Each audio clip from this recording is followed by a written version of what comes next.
Kemajuan teknologi digital saat ini udah merambah ke segala macam lingkup hidup kita. Mempermudah, mempersingkat, dan begitu luar biasa pengaruhnya terhadap segala sesuatu yang kita jalani. Salah satunya di dalam perangkat ponsel pintar kita atau di smartphone kita yang begitu banyak aplikasinya. Salah satunya yang aplikasi yang sangat dekat dengan kita adalah aplikasi musik di smartphone kita. Aplikasi digital dan platform digital musik begitu banyak menempel di kehidupan kita setiap hari. Dan kali ini kita mau dengar bagaimana pelaku industri musik, seniman musik mengantisipasi atau menyikapi bagaimana platform digital di dunia musik ini, terutama di dunia musik Indonesia. Hadir bersama kita saat ini adalah Once Mekel, seorang penyanyi yang udah akrab banget sama kita udah akrab suaranya, dan dia juga seorang nggak hanya penyanyi, dia juga penulis, pencipta, musisi, dan juga pelaku di bisnis musik ini sendiri. Cek, halo. Halo. Thank you. Halo. Makasih banget bisa gabung sama Jakten malam ini. Kita ngobrol-ngobrol santai aja ya. Sama-sama, Ya. halo Wira dan semua yang menyaksikan. Oke, Cek. Gimana Cek kabarnya? Baik ya? Baik, sehat-sehat.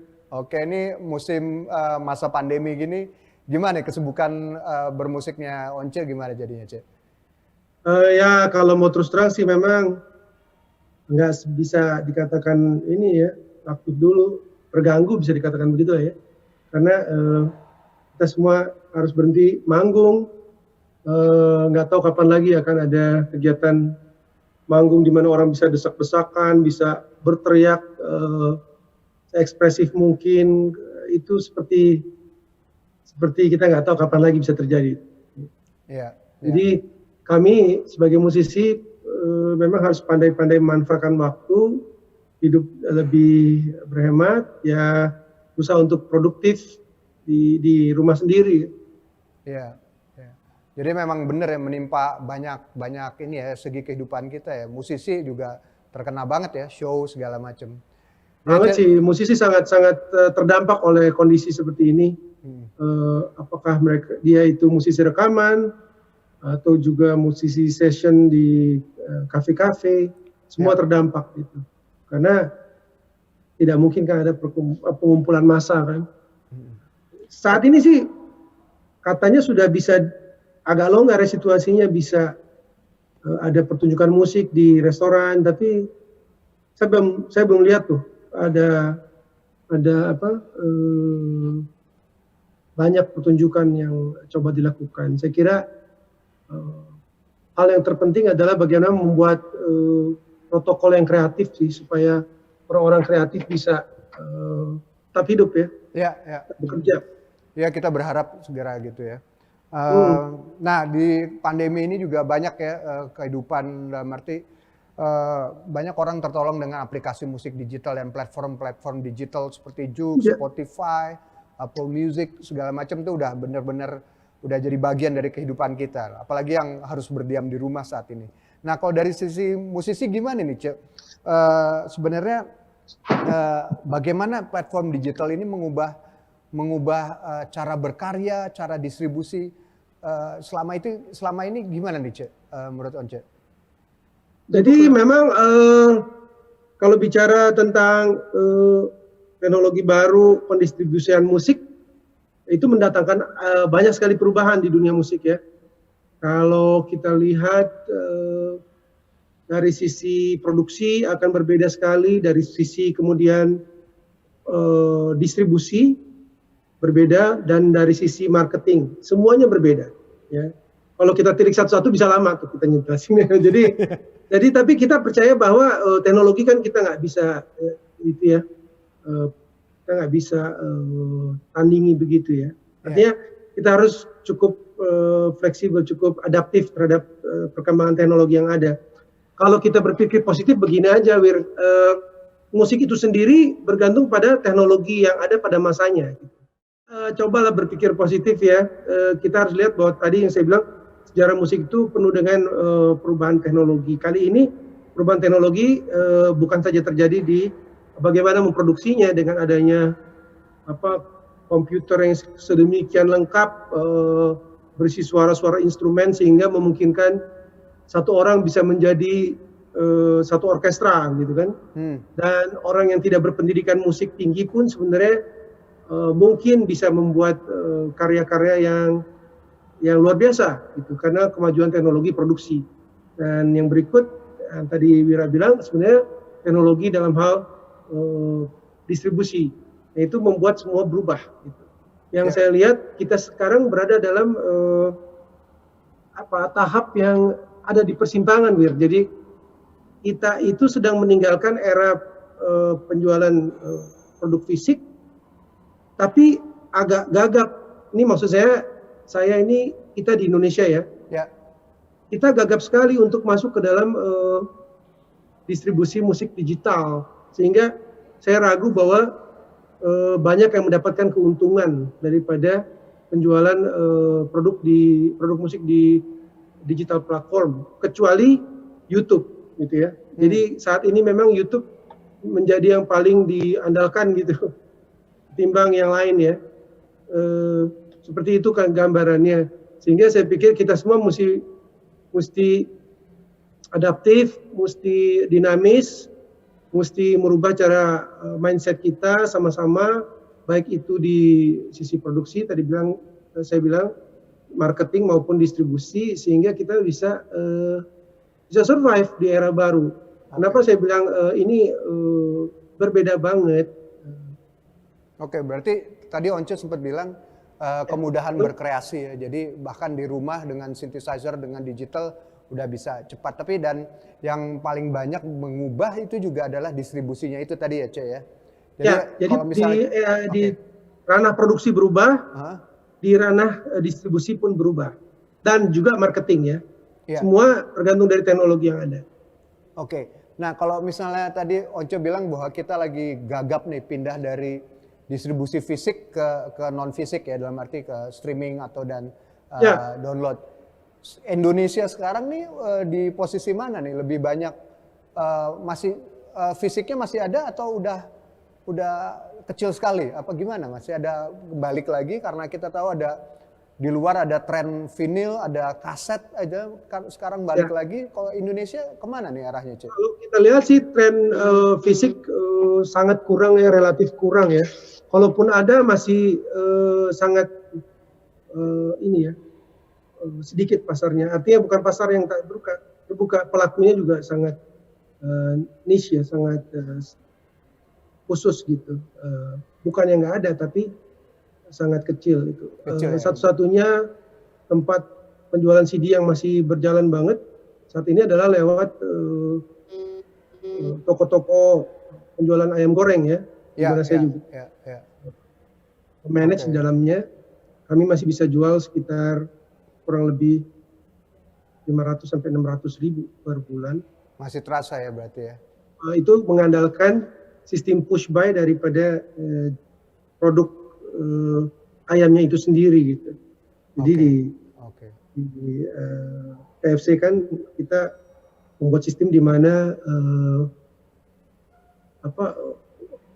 cashier atau waiter itu menyarankan customer untuk menawarkan customer produk-produk musik itu, dan itu berjalan baik sampai saat ini sehingga tetap ada sales. Tapi saya ragu bahwa ada penjualan fisik yang signifikan ya di tempat lain gitu. Oke.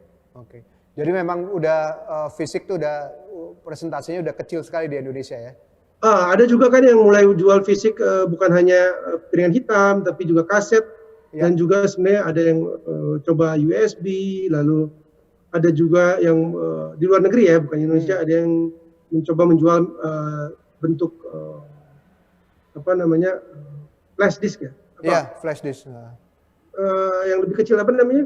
USB, flash disk. Kartu bukan USB tapi kartu datanya gitu. Oke. Yang berisi SD card gitu album-album grup yang bagus, termasuk juga produk-produk yang lain ya, gambar, foto, video, sehingga kita bisa mendapatkan sesuatu yang lebih komprehensif dengan membeli satu produk. Di Korea mereka menjual seperti itu tuh, satu memory card gitu, tapi dibungkus dalam bentuk CD gitu, sehingga kita buka kita pikir besar padahal sebenarnya cuma kecil. Cuman yang kecil itu menjual banyak sekali berisi banyak sekali produk yang lebih komplit gitu dari setiap artis yang bersangkutan. Jadi ada itu menarik, tapi ada saya nggak kreativitas. melihat itu menjadi tren saat ini ya. Ada kreativitas baru juga ya, Cek, berarti ya? Ya, karena begini, kalau bicara fisik itu sekarang selain risiko kembalinya modal itu lebih tinggi karena ada distribusi kan, pembuatan produk itu sendiri mahal, kemudian distribusi penyebarannya, logistiknya susah gitu kan. Ya, yang tadi saya bilang, kita istilahnya ikut dengan penjualan ayam goreng ini yang berhasil sejauh ini. Oke, Cek. Nah, thank you. Nah, kalau misalnya dengan platform digital segala macam tuh kita lihat sekarang kayak ada YouTube, orang gampang mengekspresikan karyanya. Ya kalau karya sendiri, tapi kadang-kadang nyanyi lagu orang juga atau yang cover gitu ya.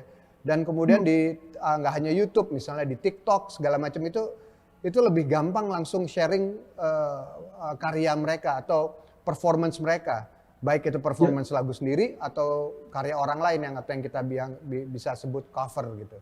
Menurut Once gimana nih? Apakah platform digital itu juga jadi membuat karya cipta makin nggak dihargai atau ada rambu-rambu yang untuk ngejaga karya cipta itu untuk yang di cover itu? Gimana situasinya nih? Kayak di ya sebenarnya yang tadi saya bilang dari pertama bahwa dunia saat ini berada di persimpangan ya. Kita ada dalam era yang sulit gitu. Karena ada teknologi baru dan banyak yang tidak siap gitu. Dan itu bukan hanya terjadi di Indonesia, tapi di seluruh dunia. Dan kalau kita lihat sebetulnya berapa sih yang artis dapat dari pemutaran lagu di katakanlah platform seperti digital, seperti Spotify gitu ya, kita sebut aja namanya. Itu jumlahnya sangat kecil loh, sangat kecil. Di luar negeri aja jumlahnya itu 0,003 sekian dolar gitu. Kalau kita mau sebut nama misalnya di Spotify, jumlah itu 0,003 sekian dolar. Di Google Music itu sekitar 0,006. Jadi kalau dirupiahkan sekitar 50-an perak dan sekitar mungkin 70 atau berapa ya. Ya 2 kali lipatnya ya di Google Music. Dan di Indonesia jumlahnya sangat kecil gitu, sangat kecil. Lebih kecil dari itu. Nah, sementara platform tentu mendapatkan untung dari pertambahannya jumlah customer atau pelanggannya. Musisi kan jadi terbagi sebetulnya pasarnya, sehingga musisi merasa tidak mendapat untung lagi gitu. Jadi ini yang menjadi masalah. Yang balik lagi ke tadi pertanyaan Wira, apakah ada perlindungan? Relatif. Saya pikir yang paling siap saat ini adalah YouTube ya. YouTube siap dan cukup siap, bukannya 100% ya. YouTube itu sistemnya di Indonesia sekarang dalam hal musik, hak-hak itu dikumpulkan oleh lembaga manajemen kreatif atau di luar negeri disebut CMO, Collecting Management Organization. Nah, yang mengambil royalti tersebut untuk didistribusikan kepada artis. Gitu. Jadi di Indonesia saat ini sudah ada banyak LMK dan mereka itu tergabung.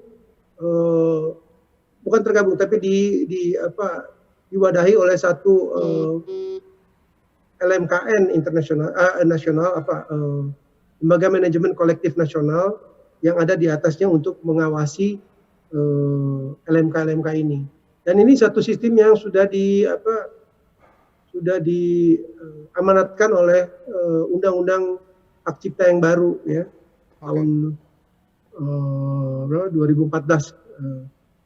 Bahwa untuk mengumpulkan dan mendistribusikan performing right itu harus dilakukan melalui LMK dan LMKN.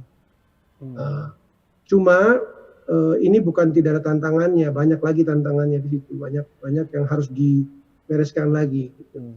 Jadi kalau bertanya tentang apakah apps ini sudah membayarkan hak cipta ya relatif. Ada yang sudah, ada yang juga belum, ada yang masih liar juga.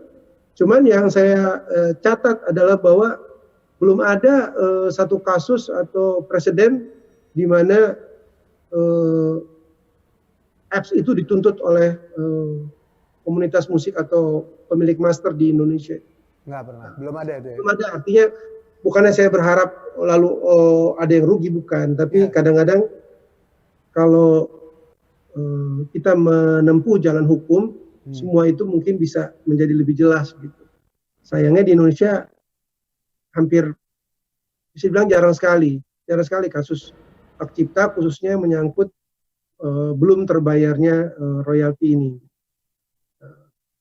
Tapi ya saya sekali lagi bukan doakan untuk berharap seperti itu, asalkan kita bisa sabar, bisa sama-sama berpikir jernih, mengupayakannya melalui LMKN dan LMK. Saya pikir ini bisa dikumpulkan, dan juga dengan tertibnya kontrak-kontrak antara si artis dan label, antara si artis performer dengan label yang memiliki master, antara si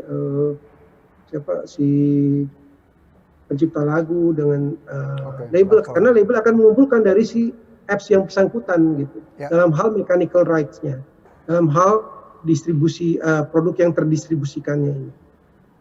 Jadi memang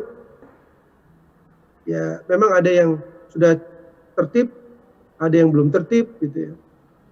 Beberapa platform, misalnya katakanlah Spotify, itu kan mengumpulkan juga materi melalui perusahaan-perusahaan perantaranya, seperti Believe Digital sebagai agregator. Tapi Believe Digital bukan sendiri, ada juga kita kenal Aquarius dan mungkin yang lain, ada nggak terlalu banyak jumlahnya.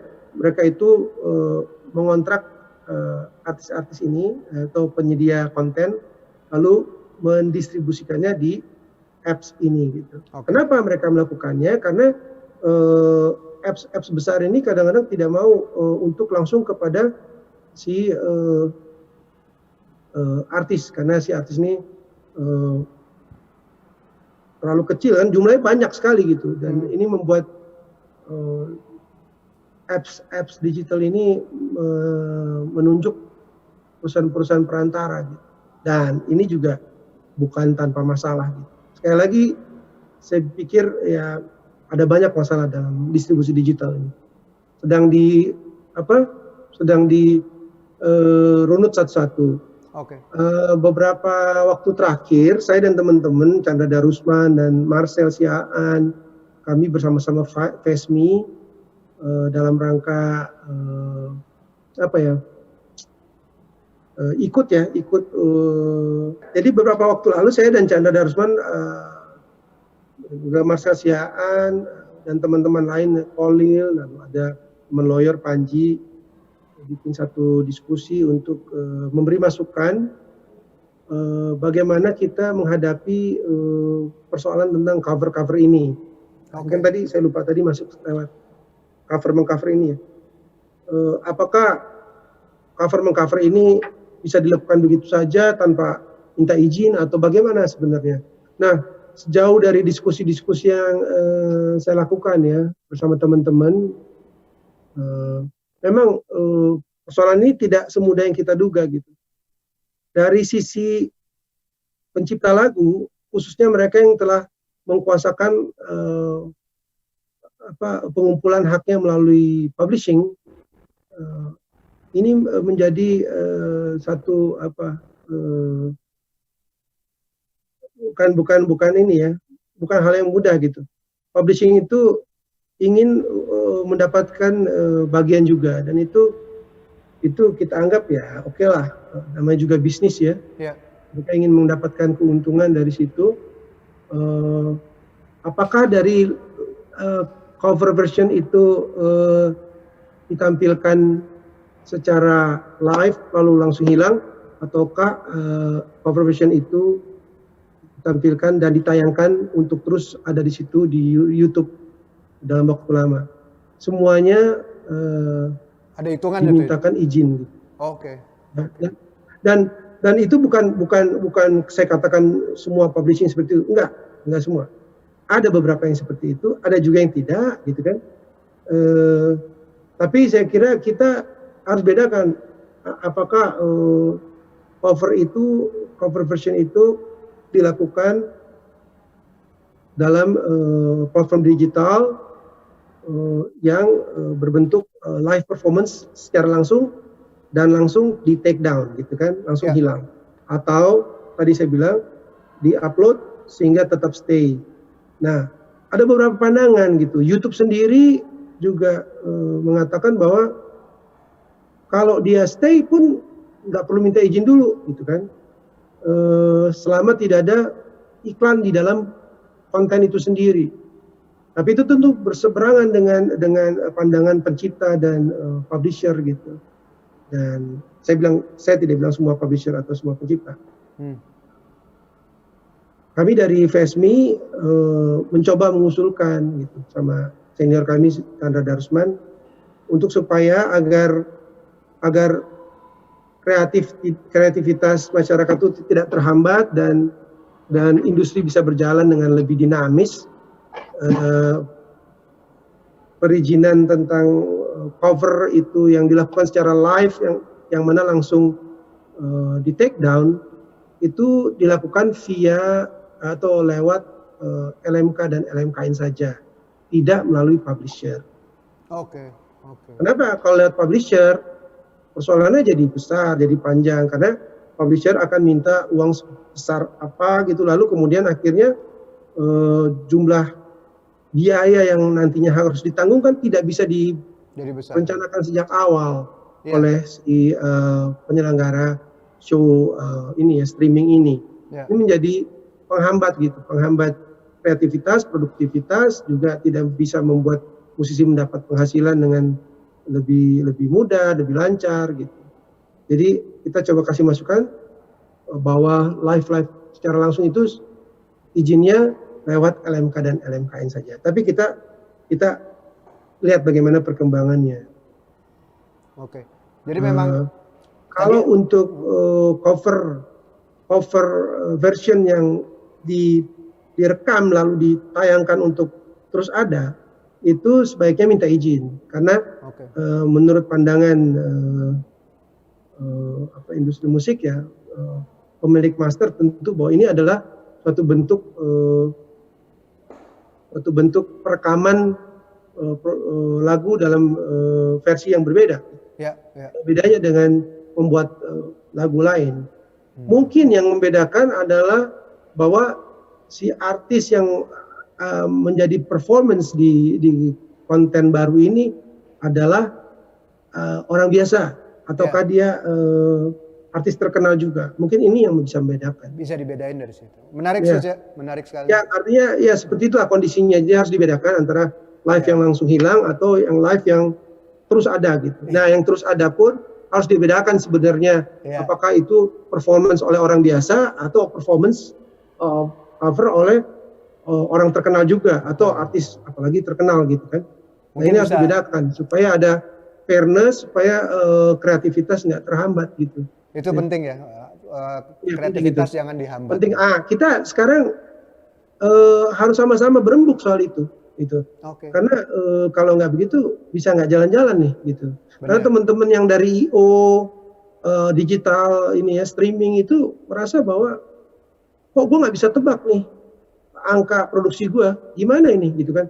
Tiba-tiba udah mau buat acara lalu diketok istilah kasarnya gitu dengan harga yang harus bayar mahal gitu. Oh, satu lagu segini langsung bisa batal semua dong kalau gitu. Iya, ngerti. Thank you. Makasih Cek, ini bagus sekali tentang cover itu sendiri dan ini waktu kita juga udah sedikit. Mungkin sebagai penutup nih Cek, kira-kira gimana nih, apakah yang harus dilakukan oleh para pelaku industri musik di Indonesia untuk embracing platform digital ini? Yang singkat aja Cek, untuk kedepannya nih apa nih? Menurut saya begini, yang penting kita harus autentik dan coba sebisa mungkin original, ekspresif, dan harus bisa kolaborasi dengan yang lain karena sekarang ini eranya kolaborasi agar supaya apa? Agar supaya produk kita bisa muncul gitu. Karena persaingan begitu banyak, saya kira itu. Dan saya bilang autentisitas itu penting karena masyarakat di luar tuh bisa melihat lu benar-benar penyanyi atau bukan, apakah Anda benar-benar ada di genre itu atau bukan, apakah Anda musisi hebat atau enggak, itu semua bisa dilihat dari catatan digitalnya. Dan bukan berarti bahwa orang terkenal itu bisa menjual musik lalu terkenal musiknya, enggak. Dia akan terkenal sebagai orang terkenal, belum tentu dia akan diterima musiknya. Itu semua berbeda gitu. Jadi matematikanya saat ini memang agak berbeda sekali. Orang yang tidak punya platform Instagram yang banyak pun bisa membuat lagu terkenal seperti anak-anak Jogja yang tiba-tiba membuat lagu Jawa lalu yang lihat 70 juta. Sementara teman saya yang punya Instagram banyak jutaan tidak mampu membuat seperti itu. Gitu kan. Jadi semua kesempatan terbuka, yang penting kita punya niat baik, ekspresif, terus asah kemampuan. Sekali lagi saya bilang be authentic dan coba terus. Kalau Anda artis ya harus aim ini ya, harus punya sasaran jauh, nggak pernah putus asa gitu. Jangan lupa kita semua untuk menjaga data-data musik kita di dalam komputer kita masing-masing sehingga tidak ada yang hilang. Jangan lupa mencatat siapa saja yang ada di dalam karya itu, siapa penciptanya, siapa produsernya, siapa musisinya, penyanyinya, pendeknya siapa saja yang terlibat. Kemudian segeralah untuk mendaftarkan masing-masing nama yang ada di situ, pencipta, performer, dan pemilik master ke LMK yang ada di Indonesia, sehingga ketika ada pengumpulan royalti dan pendistribusian, Anda juga menjadi bagian dari itu dan Anda mendapatkan keuntungan. Kita mendapatkan keuntungan royalti dari pengumpulan dan distribusi royalti itu. Itu aja sih saya pikir. Jadi data-data memang penting sekali untuk dikumpulkan dan dijaga. Terima kasih Cak untuk udah bareng malam ini di Jakten. Sukses terus, kita tunggu terus karya-karya Once selanjutnya. Untuk makasih. Thank you semuanya. Makasih Cak. Bermanfaat ya, moga-moga.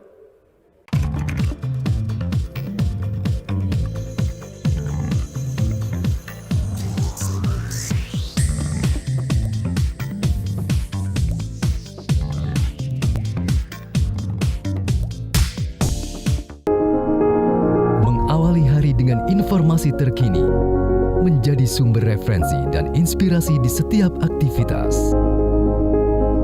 Melalui news video portal, segala informasi dapat disajikan cepat, akurat, dan lengkap. Dengan kekuatan teknologi digital, Maidcom.id hadir dengan berita pilihan yang dikemas secara menarik. Maidcom.id, digitally inspire people. Sudah 15 menit, masih kejebak macet. Tenang. Daripada emosi, 15 menit Anda jadi lebih berharga kalau bersama saya. 15 Minutes, setiap Rabu, jam 6 sore lewat 45 menit.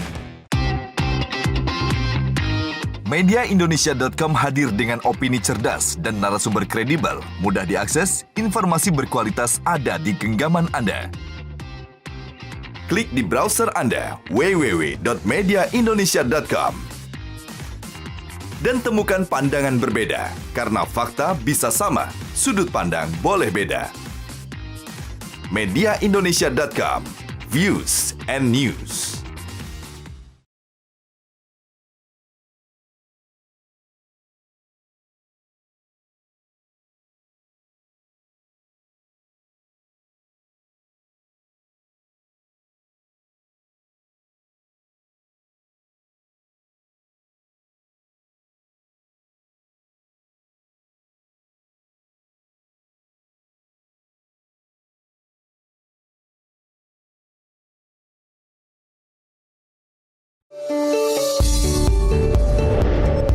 Dalam setiap denyut kota, saya selalu menjadi saksinya.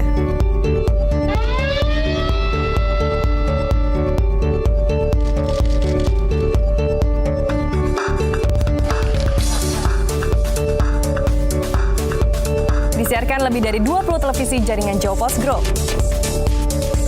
Jawa Post TV, paling Indonesia.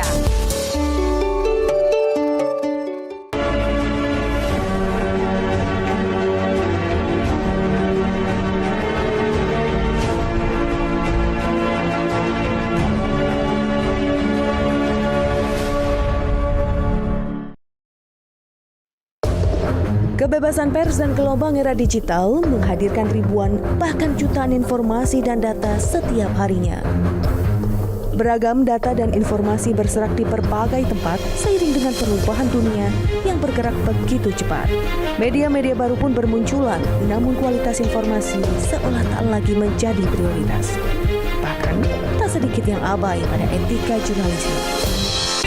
Untuk menjawab tantangan itu, Kata Data hadir sejak April 2012 sebagai portal media di bidang ekonomi dan bisnis.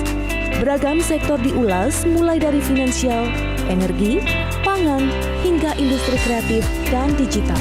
Artikel mendalam dan komprehensif dengan sajian infografik yang menarik menjadi karakter utama dari Kata Data. Kata Data berikhtiar untuk terus menyajikan beragam informasi berkualitas untuk kemajuan negeri dan untuk kepentingan bisnis Anda. Kami percaya demokrasi yang sehat tumbuh dari kehadiran informasi dan data yang akurat. Kalau bicara pakai data.